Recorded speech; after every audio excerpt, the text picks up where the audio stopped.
আইনশৃঙ্খলা পরিস্থিতির অবনতির কারণে নারী হেনস্থার ঘটনা বেড়েছে বলে জানিয়েছেন স্থানীয় সরকার পল্লী উন্নয়ন ও সমবায় মন্ত্রণালয়ের উপদেষ্টা আসিফ মাহমুদ সজীব ভূঁইয়া। নারী দিবস উপলক্ষে আয়োজিত এক অনুষ্ঠানে একথা বলেন তিনি। জানান, যারা এই ধরনের কর্মকাণ্ডের সাথে জড়িত তাদের বিরুদ্ধে সর্বোচ্চ আইনি ব্যবস্থা নেওয়া হবে। কাউসার আহমেদের রিপোর্টে দেখুন বিস্তারিত। আমি কালো বলি আমাকে বেশি দেখতে পেত না, আমার গায়ের রং কালো, তাই প্রতিজ্ঞা করেছিলাম যে একদিন এই কালো পরিষ্কার কিভাবে করা যায়। আমরাও তো নারীরা তো পারে সবকিছু, শুধু পুরুষই পারে, নারী তো পারে। তখন আমি বুকে স্থানীয় সরকার প্রকৌশল অধিদপ্তরের বিভিন্ন প্রকল্পের সহায়তায় ঘুরে দাঁড়ানোর গল্প বলছিলেন প্রত্যন্ত গ্রামের এক নারী। নারী দিবসে এসব সংগ্রামী নারীদের সম্মাননা জানিয়েছে প্রতিষ্ঠানটি।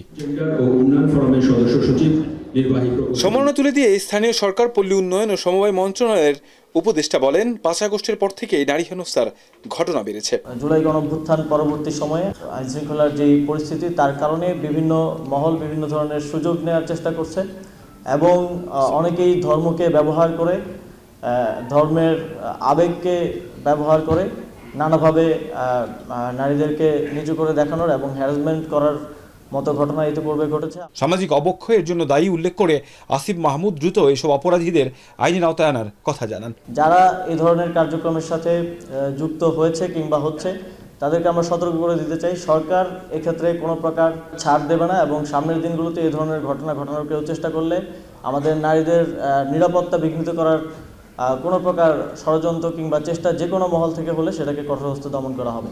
সমতা, ক্ষমতায়ন, নারী ও কন্যার উন্নয়ন, এই প্রতিপাদ্যে সারা বিশ্বে আন্তর্জাতিক নারী দিবস পালিত হচ্ছে। আমাদের মন্ত্রণালয়। কাউসার আহমেদ, এশিয়ান টেলিভিশন, ঢাকা।